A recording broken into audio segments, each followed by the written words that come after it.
Nay sẽ test cho anh em một con switch mới của nhà KTT. Con này có tên là KTT Coconut Latte. Đó, 5 pin này.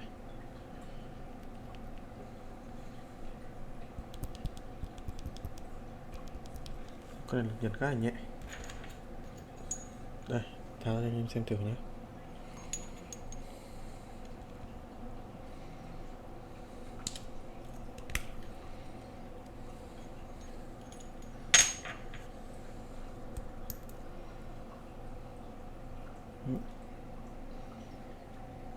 Con này đã được preloop sẵn từ nhà máy nha. Đây, nhìn cam mờ nhưng mà nó khá là bóng. Rồi các bác tôi dùng cam PC nên là mờ một chút. Đây, loop sẵn cả stem và board housing. Đó. Rồi, bây giờ chúng ta sẽ cùng sát test con này trên con Monka3067.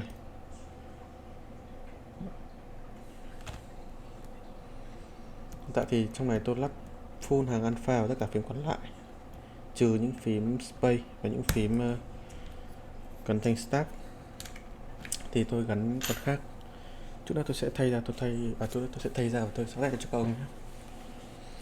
Ok, bắt đầu. Giảm led xuống.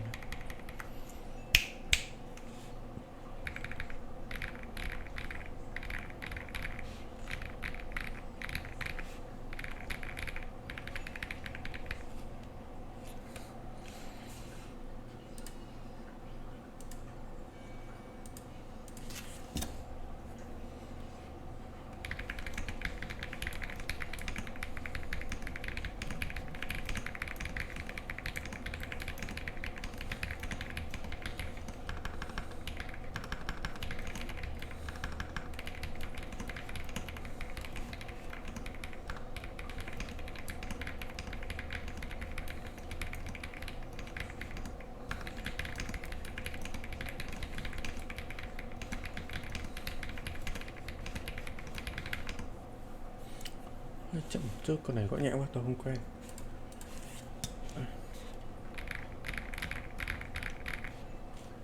Còn đây là space của con Tropical.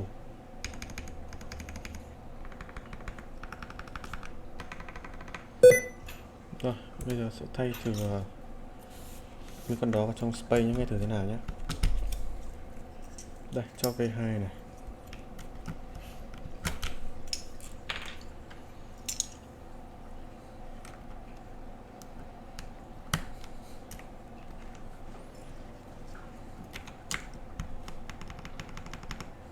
Rồi, tay vào space này.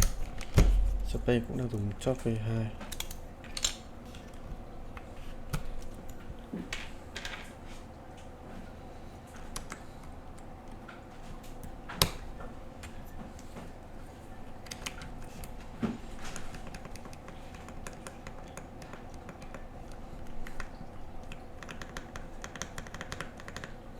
Khá là nhẹ.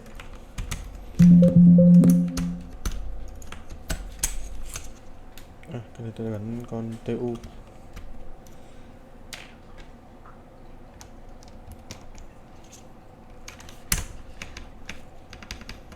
Rồi, nhẹ thật sự luôn rồi. Chạm cái nó dính luôn rồi. Chắc thôi thì con này không phù để gắn thanh space nha. Con này gắn được mấy thanh kiểu backspace hay enter thì được, còn gắn thanh space nó hơi nhẹ. Chạm vào cái là bay luôn rồi đấy, chạm vào cái dính luôn đấy.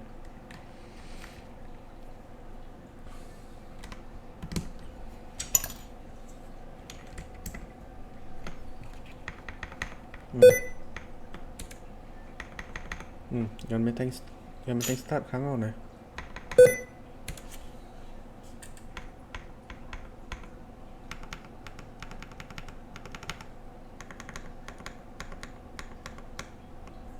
Còn gắn space này rất nhẹ, cái chạm xuống luôn này.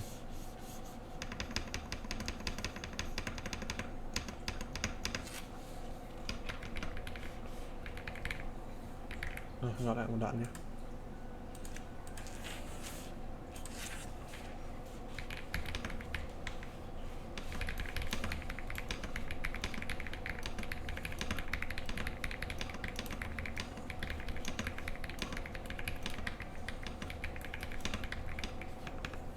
nhẹ quá. Ok.